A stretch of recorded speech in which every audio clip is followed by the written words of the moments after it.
Shawn Ryan Grell is a deranged man who murdered his 2-year-old daughter Kristen Courtney Salem by dousing her with gasoline and setting her on fire in a ditch.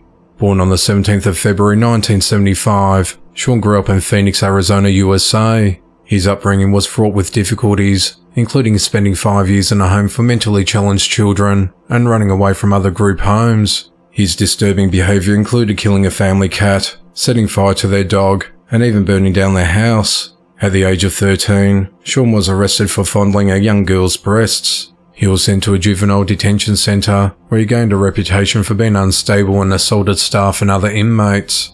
His intellectual functioning was significantly below average, with an average IQ score of 68 after taking 7 IQ tests between 1981 and 1989.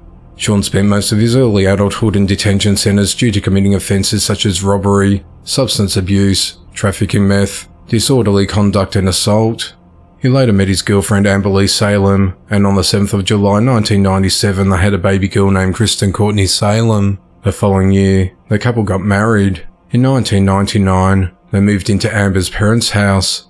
Despite Shawn's desire to work, his criminal record posed significant challenges. Businesses either refused to hire him or terminated his employment after completing background checks. The ongoing employment instability caused tensions within the household, particularly between Shawn and Amber's parents. On the morning of Thursday, the 2nd of December 1999, Shawn was at home when Amber's mother discovered that he once again lost his job, this time at a temporary services firm. Amber dropped Kristen off at a daycare centre on her way to work, and later called Shawn to meet up with her for lunch at the Desert Sky Mall at 7611 West Thomas Road in Phoenix, Arizona. Shawn cashed his final paycheck, submitted job applications at the mall, and met with Amber outside the food court. She informed Shawn how upset her parents were and that they were threatening to evict him from the family home. When Amber returned to work, Shawn used his paycheck funds to purchase some bottles of beer and drank in her car. He then went to a bar in Phoenix and later met up with Amber once again on her next break at around 2:45 p.m.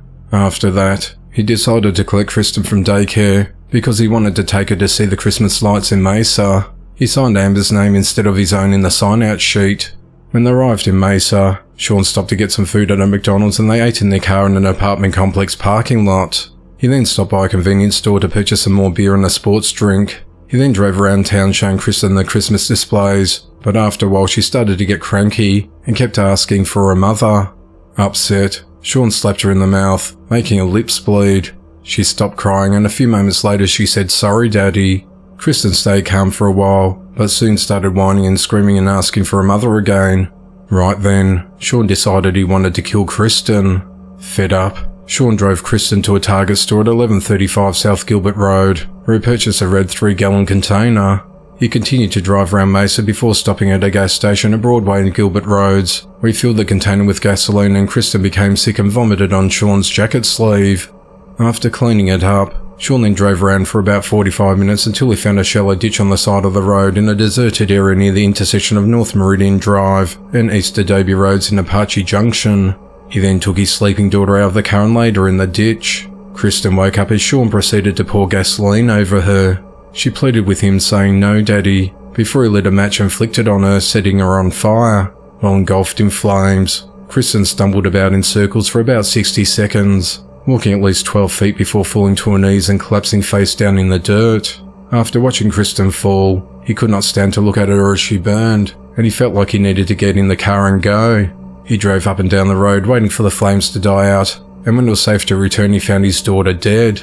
Shawn then left the area and drove to one of the convenience stores he previously visited to purchase more beer. He told the worker at the cash register that he'd seen some kids light a dog on fire in a nearby desert. He said, "I can't believe that kids would set a dog on fire. This is what the world is coming to when kids set dogs on fire," he said. For several hours, Shawn drove around and drank beer.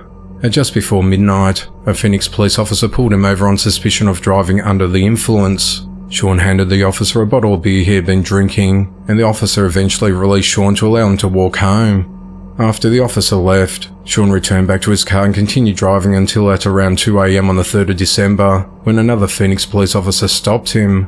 The officer arrested him and took him back to the police station, where breath tests confirmed he had a blood alcohol content of 0.16. During a 30-minute interview with officers, he laughed, joked, and even suggested a lingerie bar he thought the police might enjoy. Not once did he mention his daughter. After processing Shawn, the officer released him and a taxi took him to 3rd Avenue and Van Buren Street in Phoenix, Arizona. From there, Shawn walked about a mile to the Capitol Police Department, where he repeatedly told officers that he killed his daughter and disclosed the location where he left her remains. He said he did not know why he did it, but then added that he'd been upset about being fired from his job. He was arrested on suspicion of murder. At 6:30 a.m. that same morning, officers arrived at the crime scene and found Kristen's lifeless body. She was face down, and her clothes and hair and body were badly burned. Tyre tracks were consistent with the tyres on the car Shawn was driving, and large and small shoe impressions in the dirt were consistent with the shoes that Shawn and Kristen were wearing, and a box of matches were found with one match missing. They also found some partially burned candy, a melted hair clip, and various articles of partially burned clothing. Police recovered a red plastic container that appeared new and still contained a small amount of gasoline. Shawn's fingerprints were found on the gas can, and investigators noted several areas of burnt soil and a strong smell of gasoline in the area. Investigators said that the positioning of Kristen's body, the burn patterns on the clothes and body, and the burn patterns on the ground near her body, and other evidence collected at the scene were all consistent with Kristen having gasoline poured on her body and then being lit on fire. An autopsy revealed that Kristen suffered 3rd and 4th degree burns over 98% of her body. Her feet were the only part of her body that wasn't burnt. Her cause of death was determined to be from a combination of burns and from smoke inhalation. Following his arrest, Shawn wrote a letter to authorities admitting to killing his daughter in a very sickening way, and later pleading guilty to 1st-degree murder in court on the 1st of September in 2000. On the 9th of July 2001, Shawn was initially sentenced to death by lethal injection, which Shawn said he deserved. He apologised to Kristen's family for intentionally killing his daughter, saying, "I'm extremely sorry for what I did to my daughter," adding that there was not a day that had gone by where I hadn't thought about it. "I wish I could take back what I did," he said.